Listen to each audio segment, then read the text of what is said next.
La hora estilar ha llegado. Por eso te traemos la entrevista del día en tu distrito informativo.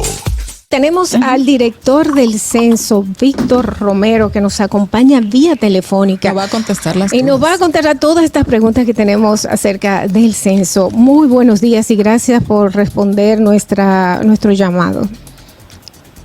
Muy buenos días a ustedes, muy buenos días a la Ibercia y compañeros.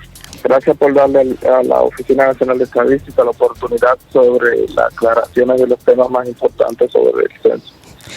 Bueno, de este lado estamos Dolphy Peláez, Oglenesia Pérez, Carla Pimentel y Yasmín Cabrera en Distrito Informativo, precisamente debatiendo el tema del censo, y una de las principales dudas surge porque la ley establece que los días del censo no son laborables y no se ha informado sobre este particular. ¿Hay alguna directriz, hay alguna medida que se ha tomado? ¿Cómo se proyecta esa parte? Bueno, primero informarle a toda la ciudadanía que esa ley data de cuando se creó la Oficina Nacional de Estadística, bajo otra coyuntura, bajo otro contexto. O sea, era una ley preconstitucional. Estamos hablando de una ley de cuando la dictadura de Trujillo, y cuando se ejecutaban censos de hecho. Los censos de hecho eran los censos que se ejecutaban en 1 o 2 días, cuando mucho un fin de semana. Exacto. Entonces existía la posibilidad de imponer un tema de toque de queda en ese periodo, y entonces así poder hacerlo. Entonces, ¿qué sucede? Ahora no tenemos esas condiciones. O sea, estamos hablando de un periodo de empadronamiento de 14 días, lo cual no se le puede pedir a la población quedarse enclaustrados en sus viviendas para hacer ese trabajo. Entonces, ¿cómo va a ser la dinámica? La dinámica, ¿cómo va a ser? Si yo no estoy en casa, no hay nadie en casa, o tengo a un menor de 15 años en la casa que no va a ser la persona que puede suministrar información.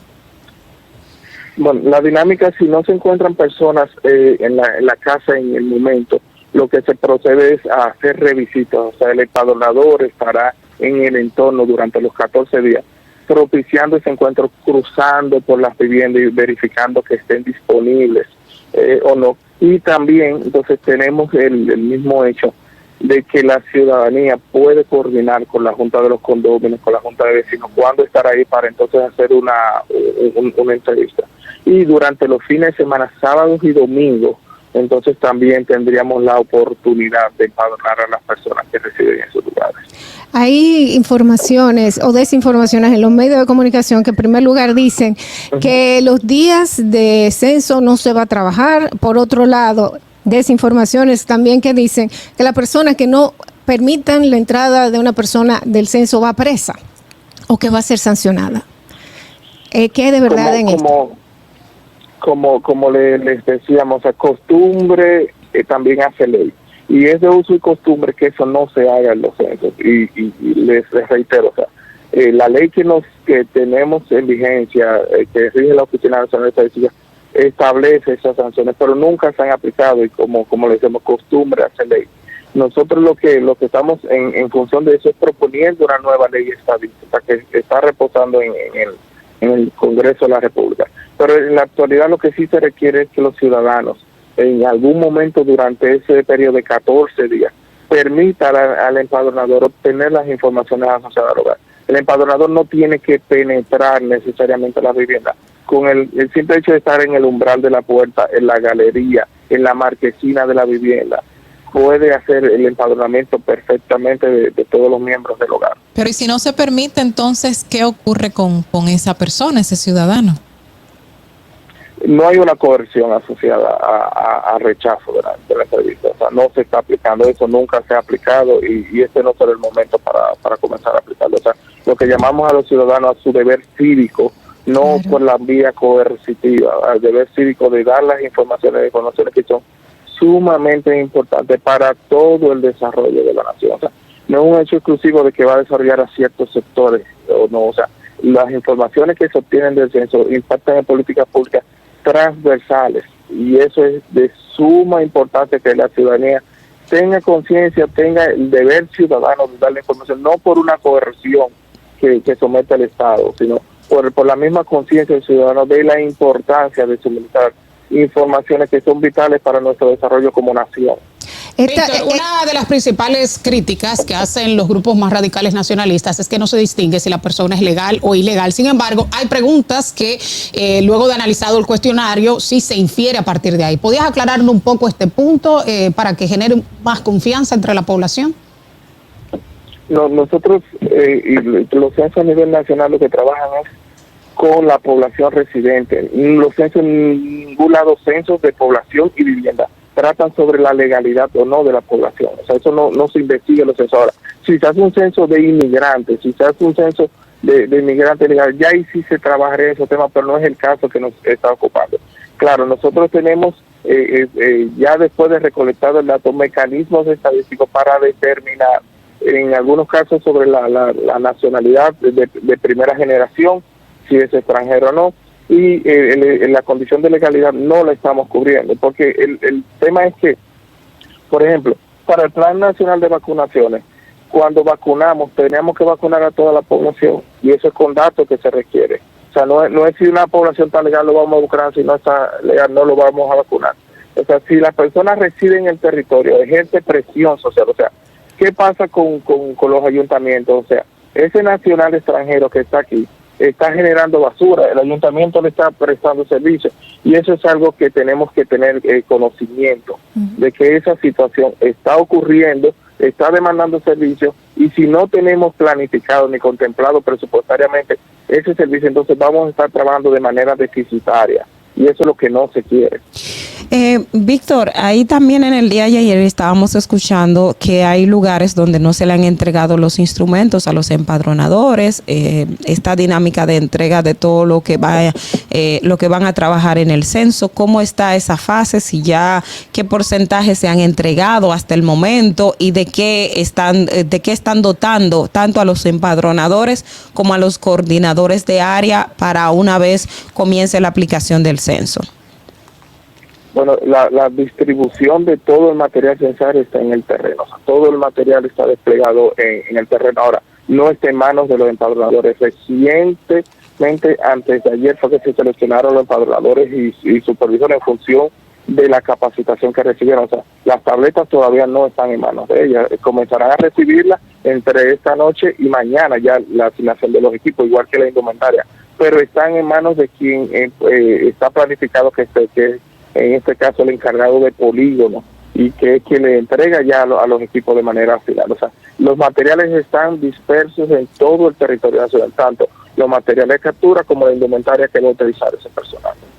Yo quiero preguntar acerca de lo que están hablando de esta boleta que puede ser digital.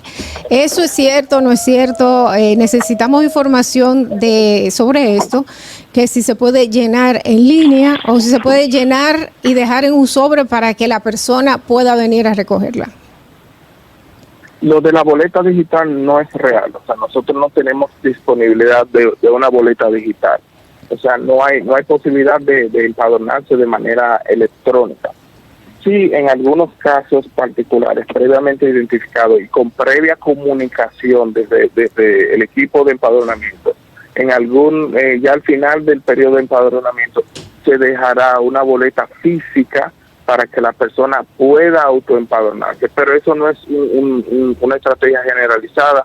Son en algunos puntos específicos del Distrito Nacional, de Santo Domingo, de Santiago, donde pudiéramos necesitar hacer eso para garantizar la cobertura correcta de un segmento censario en particular. Pero la boleta electrónica, no hay posibilidad de manera electrónica de empadronarse o de autoempadronarse. ¿Es necesario tener documentos de identificación personal de cada una de esas personas que viven en el hogar, o simplemente con la palabra basta?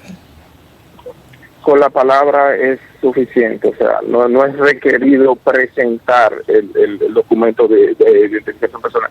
Quien sí tiene la obligación de presentar ese documento es el empadronador. Cuando se le solicite, tiene que presentar su cédula para que pueda ser verificado en la página de Censos RD o ser verificado a través de una llamada al asterisco 462. Mañana entonces se inicia a las 8 de la mañana, y todos los días, ¿cuál va a ser el horario en que van a estar por las casas?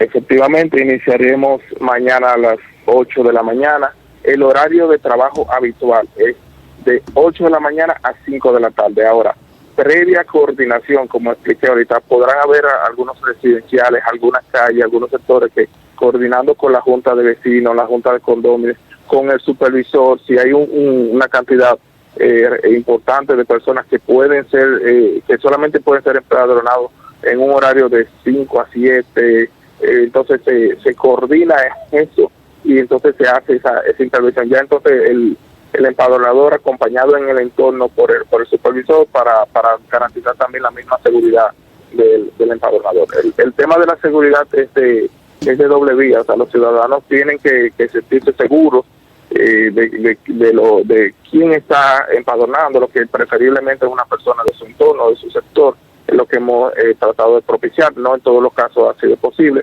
pero también hay que entender que los empadronadores y empadronadoras se exponen a estar caminando por calles solo, entrar a residenciales solo, callejones, pueden estar vulnerados también. Entonces es un efecto combinado entre uno y el otro. Pero tengo entendido que van a tener soporte de la Policía Nacional y de los servicios de seguridad. Y por la parte de la ciudadanía, de que pueden llamar a un número para constatar que esa persona es el empadronador. El 462. Sí, o sea, ambas cosas. Asterisco 462. Asterisco 462 pueden llamar, entonces consultan esa cédula, si esa cédula está autorizada a empadronar en ese barrio o en ese ensanche que donde estemos trabajando, ese sector.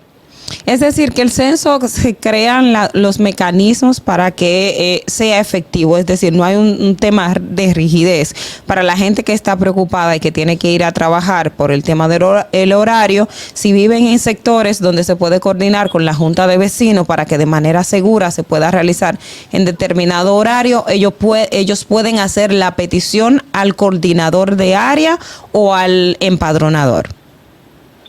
Se va coordinando también el tener en cuenta que van a pasar varios fines de semana durante el periodo de empadronamiento. O sea, es una oportunidad excelente entonces para ir recuperando esas viviendas que por cuestiones de horario, que lo entendemos, o sea, la sociedad, tenemos todo pluriempleo y eso nos obliga a veces a estar en horarios muy largos, jornadas muy largas fuera de la vivienda, pero durante este periodo de 14 días hay que sacar el tiempo, los 35 minutos que se requiere para poder ser empadronado, y así cumplimos con nuestro deber ciudadano de aportar con datos a nuestra nación. La gente, déjame, perdón, sobre ese mismo, las personas que perdieron sus viviendas recientemente y que ahora estarían en una residencia de manera de refugio, que no tienen su techo físico, ¿cómo ya se ha pensado cómo va a ser la parte censal para ellos? ¿Se ha instruido a los empadronadores de cómo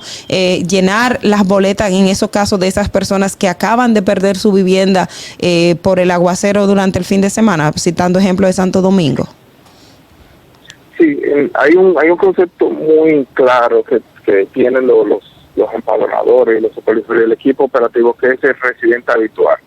Y nosotros con eso entonces podemos determinar si una persona vive o no en una vivienda, y si se encuentra en condición de refugio, entonces donde un hermano, donde una hermana, un primo, otro pariente, entonces se determina que no es un residente habitual, que ese hogar está en condición de refugio temporal, entonces se trabaja como otro hogar. Claro, hay informaciones de la vivienda que van a faltar, o sea, no se va a tener, los que perdieron el techo no tienen un techo garantizado, entonces ahí se va trabajando con las informaciones que se puedan rescatar. Pero recordemos que nuestro censo es un censo de población y vivienda. Tenemos que garantizar primero contar la población y luego ya caracterizar las viviendas que tenemos en disposición para esa población. Exacto. Entonces, bajo ese marco es que se trabaja con esa parte. Cubrimos sobre todo la parte de la población y ya luego entonces los aspectos de vivienda los trabajamos con aproximaciones en este caso. Víctor, partiendo de que siempre hay deserciones y ustedes desde la Oficina Nacional de Estadística lo manifestaron, ahora mismo ¿cuánto han desertado y con qué cantidad de personas cuentan para el proceso que se va a iniciar mañana? Nosotros las deserciones se dan en dos etapas, se dan durante la etapa de capacitación. Hay personas que van el primer día no van, no se presentan ante la convocatoria, y ahí fuimos sustituyendo para quedar con un banco de elegibles al final de la capacitación. O sea que en este momento en la mayoría de las provincias hemos cubierto el tema de irnos con el banco elegible completo, donde hemos tenido mayores inconvenientes para alcanzar esa meta de los que necesitamos contratar más un colchón para cubrir las decepciones. Ha sido sobre todo en la Altagracia y en Santiago, que son provincias con cada una con sus complejidades, pero en sentido general en el país estamos completos para arrancar de manera. Pero son dos provincias grandes e importantes en República Dominicana. ¿Qué tipo complejas. Y complejas? Entonces, ¿qué mecanismo ahora están determinando? Porque Santiago es la segunda ciudad. En el este hay una gran cantidad también de personas. O sea, la provincia de Altagracia es principal turística. O sea, son dos provincias fundamentales. ¿Qué pasó? O sea, ¿por qué la complejidad y cómo se está resolviendo esto? Bueno, en el caso de la Altagracia, la complejidad es que el censo coincide con el inicio de la temporada alta turística. Tenemos las personas que necesitamos, y lo que hemos hecho es que tenemos abierto el proceso de capacitación para así pero estamos muy justos con el número. O sea que y cuando comiencen a desertar personas, ya o cuando el inicio del empadronamiento, hay gente que se da cuenta que no puede, o sea, que no se siente cómodo con eso, o simplemente le llega una oportunidad de una oferta de empleo permanente, no un empleo temporal. Entonces esas personas pueden verse tentados a salir del proceso, entonces tener un reemplazo para esas personas. O sea, y lo mismo en Santiago, por el mismo dinamismo económico, entonces a veces no hay disponibilidad, y tenemos permanentemente, o sea, en esa provincia la capacitación se mantiene preparando a personas para generar ese colchón de backup o de reserva para cuando se produzca una decepción, entonces tener el reemplazo del empadronador que estaba cubriendo ese segmento censal. Señores, son como 67 preguntas solamente. Son 67 preguntas, pero bajo el entendido que cada pregunta, muchas de esas preguntas son baterías de preguntas. Es un instrumento, más que la cantidad de preguntas, es un instrumento que se recolecta en 35 minutos. Ese es el periodo de tiempo que tiene que invertir un ciudadano para aportar los datos que van a servir para el desarrollo de ellos mismos y del resto de los residentes de República Dominicana. Señores, Víctor Romero, encargado del Departamento del Censo, nos acompañó aquí en Distrito Informativo. Muchísimas gracias por todos estos detalles y vamos a colaborar todos con el censo, vamos a ser parte. Señoras y señores, como les dije, es una forma de identificar, son los análisis médicos que tenemos que hacernos nosotros para saber qué tenemos que arreglar en nuestro cuerpo. Esos son los análisis médicos que hay que hacer, los análisis estadísticos que hay que hacer para saber qué podemos arreglar en nuestro país y cómo lo podemos hacer de una forma asertiva, eficiente y que sea mucho mejor. Así que quédense con nosotros aquí en Distrito Informativo, tenemos mucho más. Un abrazo de nuevo a Víctor Romero por estar con nosotros. Ustedes y nosotros vamos a una pausa y regresamos. Distrito Informativo.